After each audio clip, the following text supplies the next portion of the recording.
Good morning my dear brothers and sisters in Christ. యేసుక్రీస్తు వారి శ్రేష్టమైన పూజింపదగిన నామం పేరిట ఈరోజు ఈ వాగ్దాన సందేశాన్ని వీక్షిస్తున్న మీ అందరికీ శుభాలు ప్రకటిస్తున్నాను. బాగున్నారు మీరంతా? మీ కుటుంబం క్షేమంగా ఉన్నారు కదా? బైబిల్ గ్రంథం సెలవిస్తూ ఉంది, నీతిమంతుల మార్గము అంతకంతకు తేజరిల్లుతుందని. దేవుని నీతితో మనం నింపబడినప్పుడు, యేసుక్రీస్తు ప్రభువును మన సొంత రక్షకునిగా అంగీకరించినప్పుడు దేవుని నీతి మన మార్గాన్ని తేజరిల్లింపజేస్తుంది. చాలామంది ఈ రోజుల్లో చీకటిలో బ్రతుకుతూ, అంధకారంలో జీవిస్తూ ఎటుపోతున్నారో తెలియక, ఏం చేస్తున్నారో తెలియక అగమ్య గోచరణ పరిస్థితిలో ఉన్నారు. కానీ ప్రభువుని కలిగి ఉన్న మనం వెలుగు మార్గంలో పయనిస్తూ ఆయన చిత్తాన్ని నెరవేర్చువారంగా, ఆయన్ను గణపరచువారంగా దేవుడు మనం స్థిరపరిచినందుకు మనం నిజంగా ప్రభువును స్తుతించాలి. ఒకరోజు మన జీవితాల్లో గడుస్తుంది అంటే అది కేవలం దేవుని కృప మాత్రమే, మరియు దేవుడిచ్చిన బహుమానం మాత్రమే. ప్రభువుని గణపరుస్తూ, ఆయన ఆరాధిస్తూ, నమ్మకంగా ఆయన సేవిస్తూ మనం ముందు కొనసాగాలి. ఈరోజు వాగ్దానంగా పరిశుద్ధ గ్రంథాలు తెరుద్దాం. బైబిల్లో ఉన్న మీ దగ్గర తెరవండి.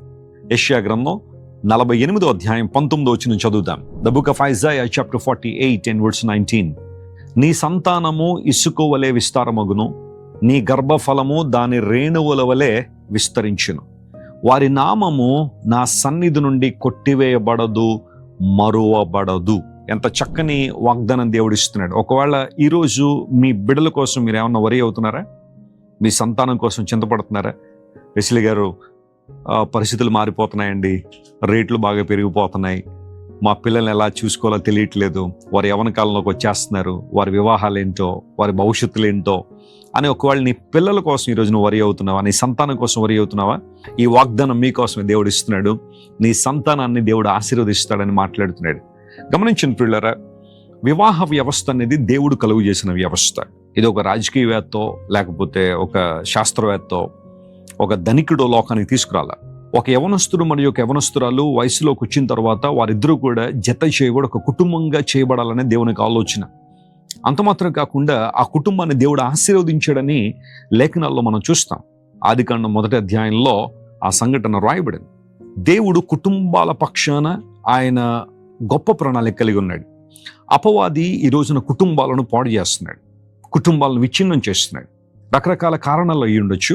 కుటుంబాలను పాడు చేసి భార్యాభర్తల మధ్య సఖ్యత లేక, సమాధానం లేక, తల్లిదండ్రులకు పిల్లల మధ్య సఖ్యత లేకుండా చేయాలనేది అపవాది యొక్క ప్రణాళిక. అయితే ఆది నుండి దేవుని ఉద్దేశం పటిష్టమైన కుటుంబ వ్యవస్థను దేవుడు చేయాలనే ప్రభు ఆశించాడు. ఒకవేళ ఈ రోజు నీకు వివాహం అయి కూడా సంతానం లేకపోతే, దేవుని సేవకునిగా మీకోసం ప్రార్థన చేస్తాను. ప్రార్థనలు ఏకీవించండి. దేవుడు మిమ్మల్ని జ్ఞాపకం చేసుకుంటారు. బిడ్డలు లేరని బాధపడొద్దు లేదా విచారపడొద్దు. ప్రభు వైపు చూడండి. ఆయన సృష్టికర్త, జీవదాత. ఆయన ఏదైనా చేయగలడు, అద్భుతం చేయడానికి సామర్థ్యం కలిగిన వాడు. యెహోవాకు అసాధ్యమది ఏదైనా ఉండునా అని ప్రశ్నించిన దేవుడు మీ గర్భాన్ని తెరవడానికి దేవుడు ఇష్టపడుతున్నాడు. సహోదరి, నువ్వు చింతపడొద్దు. బిడ్డలు లేరని ఎవరెవరో ఏదో అంటున్నారని, భర్త తరపులు నిందిస్తున్నారని, లేదా కుటుంబ సభ్యులు ఇంకెప్పుడని రకరకాల ప్రశ్నలు అడుగుతుంటే ఏం చెప్పాలో తెలియక, సమాజంలోకి రాలేక ఒకవేళ నీవు చింతపడుతుంటే, ప్రభు నేను జ్ఞాపకం చేసుకోవడానికి ఆయన సామర్థ్యం కలిగిన వాడు. ప్రార్థనలో పట్టుదలగా కనిపెట్టు. ప్రభువా, నా జీవితంలో అద్భుతం చేయమని ప్రార్థించాయి. ప్రభు ఖచ్చితంగా నీ జీవితంలో మేలు చేస్తాడు. మా ఈ పరిచర్యలో అనేక మంది బిడ్డలు లేని వారు దేవుని సన్నిధికి వచ్చి వారి జీవితాలు ప్రభువుకు అప్పగించి ప్రార్థన చేసినప్పుడు దేవుడు వారి గర్భాలు తెరిచాడు. ఆయనకు అసాధ్యం అనేది లేదు. అద్భుతం మీ జీవితంలో ప్రభు చేస్తాడు. సంతానం ఉన్నవారు, ఆల్రెడీ బిడ్డలు ఉన్నవారు, వారి కోసం మీరు ప్రార్థన చేస్తుంటే వాళ్ళని దేవుని కొరకు పెంచండి. దేవుని మార్గంలో వారిని నడిపించండి. ప్రతిరోజు మీ ఇంట్లో ప్రార్థన పెట్టండి. ప్రతిరోజు వాక్యాన్ని చదివించండి. బిడ్డలను క్రమబద్ధీకరణ విధానంలో మీరు పెంచగలిగితే దేవుడు ఖచ్చితంగా వారిని ఉన్నత స్థితిలో నిలబెడతాడు.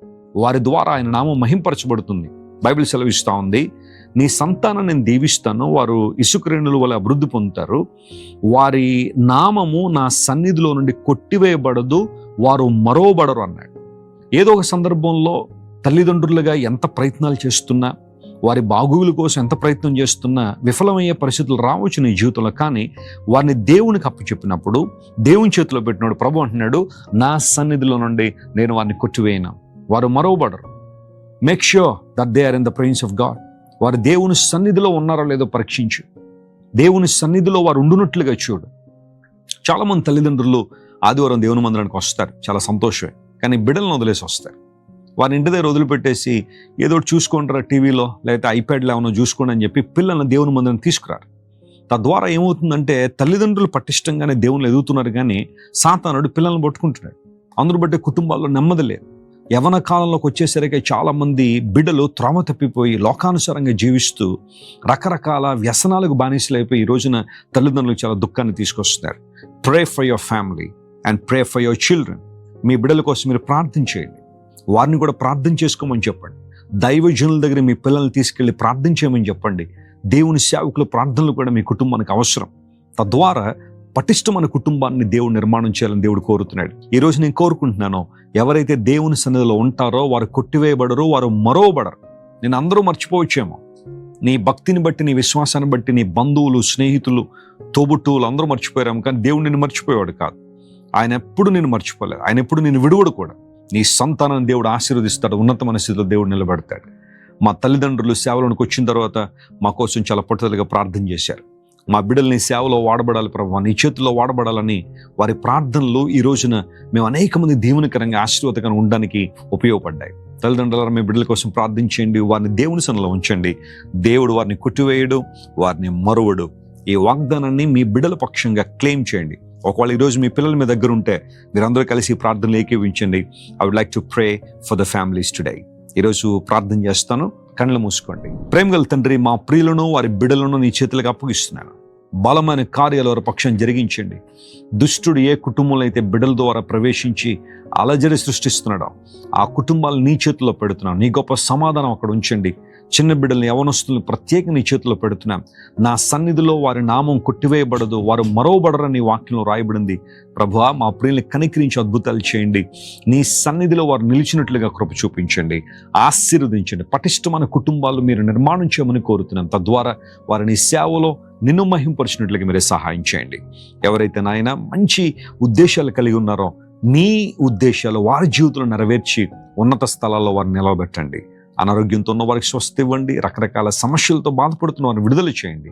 కనికరించి సహాయం చేయండి. ఘనత మహిమ నీకే చెల్లిస్తూ యేసయ్య నామం పేరిట అడిగి వేడుకొంచున్నాం తండ్రి. ఆమేన్, ఆమేన్. God bless you, dear friends. Have a wonderful day. Thank for watching. Please subscribe, like, comment and share.